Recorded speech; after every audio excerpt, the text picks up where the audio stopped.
Today what we're going to be doing in this part of the video is putting the roof system together. We're going to put the rafters up and put the plywood on the roof. We're going to finish up the OSB, cut the angles on the sides, and basically get it ready to put our house wrap and our ice and water shield and our shingles on and make it watertight. So what we've done is we've laid out our plate for the roof system, our front and back plate, sill, whatever you may want to call it. You'll notice we put the 0 on the end like we did on everything else. We've done 24 on center using that same 23 1/4, 47 1/4 and putting the X that way. We've actually gone ahead and put one up in the back. And now at this point we have to figure out our rafters. What we could do is a bunch of math, or we could show you the easy way to do this. So a lot of times it's easier to actually put a board in place and mark it. So what we're going to do is we're going to grab one rafter and use it as our pattern. We're going to look for boy, that's a nice straight one actually. So this is going to be our top up here. So we're going to get that up on our sawhorses. And we know that the back is a 212 pitch. So we're going to go ahead and mark a 212 on this.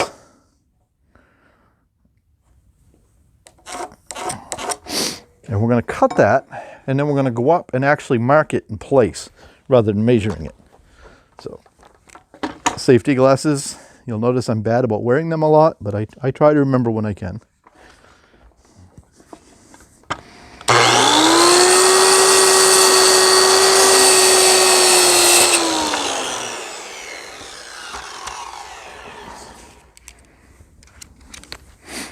Okay, so I'm going to get up in there. I'm going to get this set in place, and then Sue will probably bring me the camera so I can show you exactly what I'm doing. So my plan is to set that up on the wall like that. Set it in place like that. I'll put it over here a little bit. And then I'm going to get up here and I'm going to measure in 1.5 inches for my front plate from the wall. And I'm going to make a mark. Now in my case,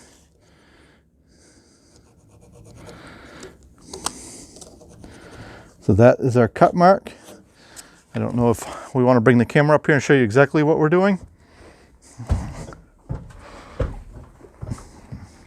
Apologize for the seasickness there. Okay, so you'll notice this board here, this top plate is on a bit of an angle because we are on a 212 pitch. So when I measure by 1.5 inches, you'll notice that I held my tape out a little bit to account for that angle. And maybe I mark it 1.5 inches. Now what that means is that that 2x6 that we have marked out down the sawhorse is going to set right here. It's going to set level, or plumb if you will.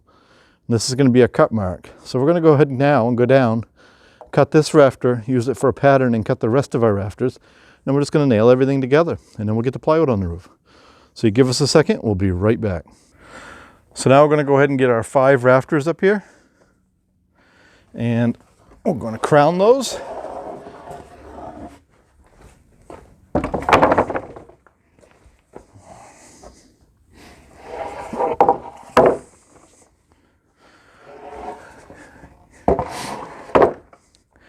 So we're going to cut our pattern. We're also going to write pat on it. The biggest reason for that is if we know this is 212 pitch on both ends. We could take a measurement. We could trace this board on this one, go nail this one in, and then use this board to trace that one. If we kept tracing from one board to the next, our error in the way we cut, every person cuts a little bit different. I may leave just half of the line. Sue may take the whole line. You may just be on the other side of the line.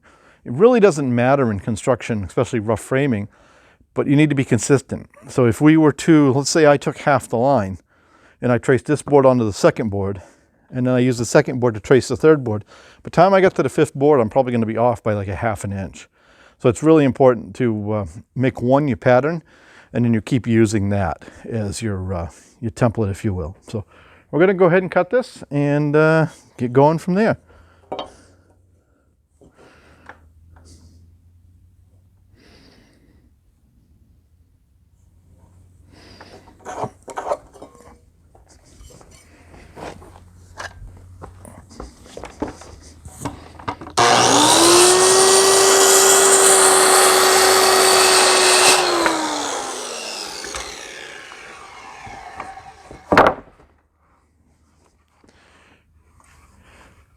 And before we speed up through the cutting of these 5, I will point out that if you're doing a lot of rafters, what I like to do is take a scrap of wood and put it on the template so it hangs out both sides.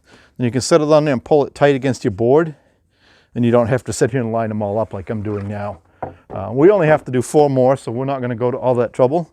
But you'll notice, like when I move this end, it's going to change that end a little bit. So it's just easier, and if there are a couple people, makes it even easier. And if you're doing a big job and you start getting bird's mouths in these and everything, then 2 skill saws, 1 person on each end cutting.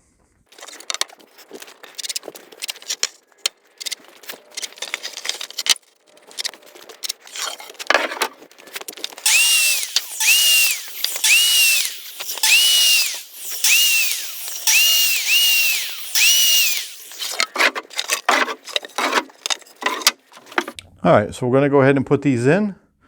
We're going to work off a stepladder inside. You could have said staging up outside, but you know, it's a pretty small building, so that's how we're going to do it. We're going to go ahead and nail all the backs. Then we'll move our ladder to the front, and we'll nail the front in place. What I'm going to do is I'm going to actually set them up there like this because I can reach them. If it was a taller building, you'd probably want a pair of hands.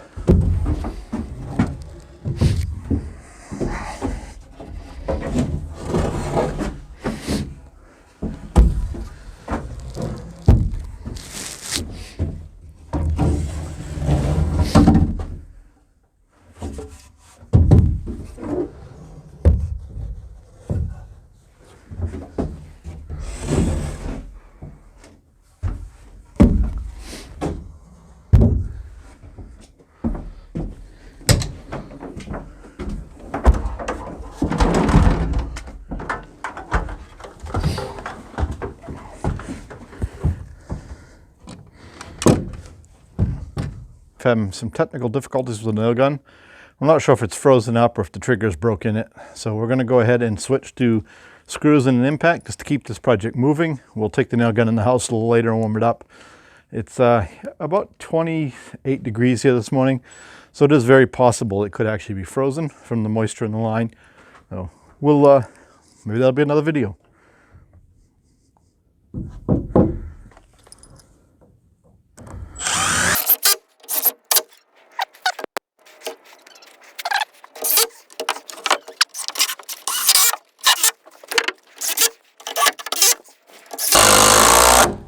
All right, so we did take a little break, went in the house, and we let the nail gun warm up in the house, and it's working fine now. It appears to be. So it must be a little moisture in there, which, you know, is a good indication that you really should be draining your air tanks on your air compressor. So I will have to do that later on. So we're gonna go ahead and get finished up here.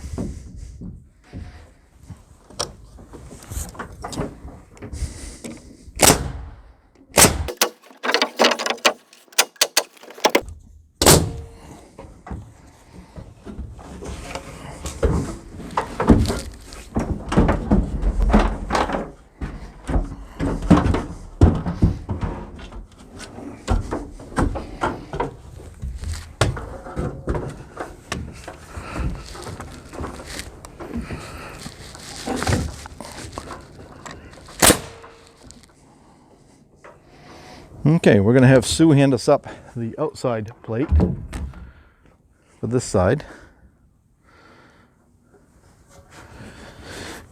And again, we're making sure the 0 goes to that end of the building to match everything else.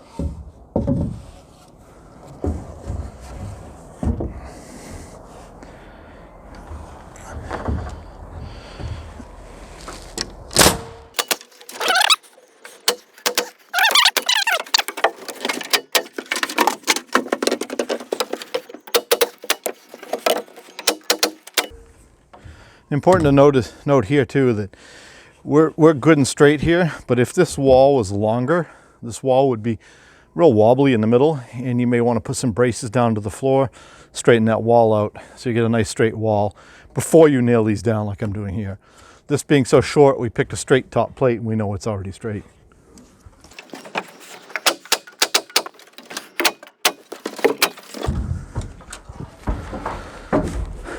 All right, so we're going to go ahead and switch nails in the nail gun, get set up out back, and we're going to put the 2 sheets of plywood on the roof. All right, before we can put the plywood on the roof, we have to trim these 2 sheets of plywood back on the wall. OSB, I use that word loosely. OSB, oriented strand board. You'll hear me call it plywood. It's not plywood.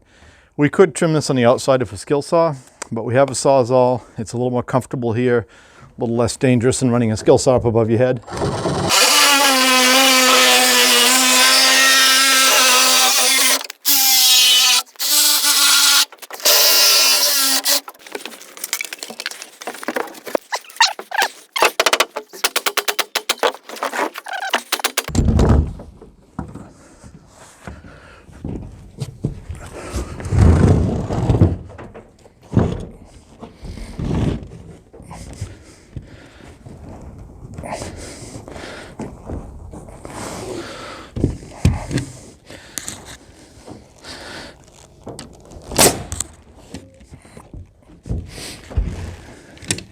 So this again comes back to using the plywood or the OSB to square up the building. So that's what we just did there. We pushed the building out, shot a nail in that.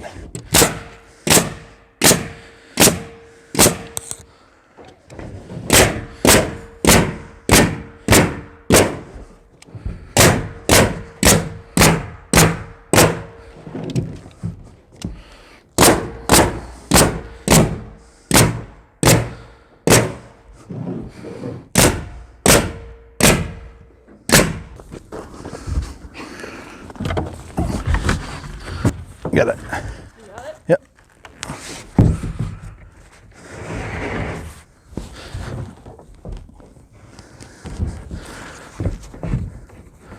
Then what we do on the roof, or floor for that matter, I try to get my end where I want it before I run it down.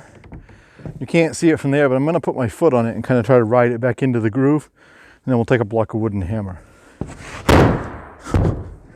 Sometimes that's all that you need is your own foot to tighten up that gap. Sometimes they go together really hard. You jump on them.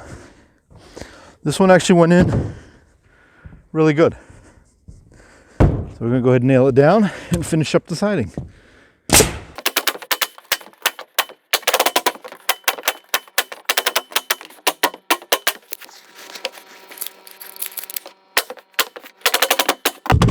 All right, we're going to have Sue toss us up the hammer, and I'm going to show you an example here of... Okay, so you remember earlier in part 1 or 2, maybe both, I've mentioned to you to keep your hand away from where you're shooting with the nail gun. Think about the length of the nail. This is a perfect example right here. It might be a little hard to see on video, but you can see this material on the board here. There's a knot right there in the 2x6, and that nail went in and hit the knot and come out sideways right there. So if my hand had been there, that nail would be right into my hand. So we're going to go ahead and we're going to knock that nail out of there. Sue's going to pass us up some triangles that we're going to put on here, and we have a piece on the front, and then we'll be ready for house wrap and trim. Sometimes on these nail gun nails, it's easier just to flatten it out into the wood that you're working on than it is to get them back out. They come out pretty hard.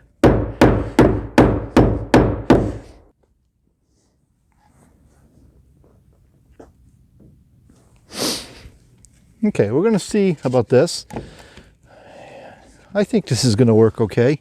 You'll see what we're doing in a little bit with trim. That will explain a lot, and you'll understand why this isn't such a big deal. So we're going to go ahead and nail this.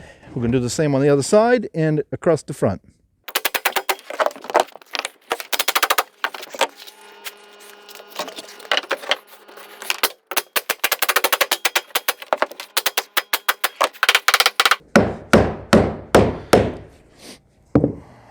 All right, so that makes it all ready for house wrap, trim, and ice and water shield and shingles. So what we're going to do is we're going to wrap this part up. We're going to go to the lumber yard and pick up the rest of the supplies. And we'll come back with the next part of this video and show you how to put on house wrap, how to put in a door, how to shingle a roof. Exciting stuff. So thanks for watching. Don't forget to like and subscribe.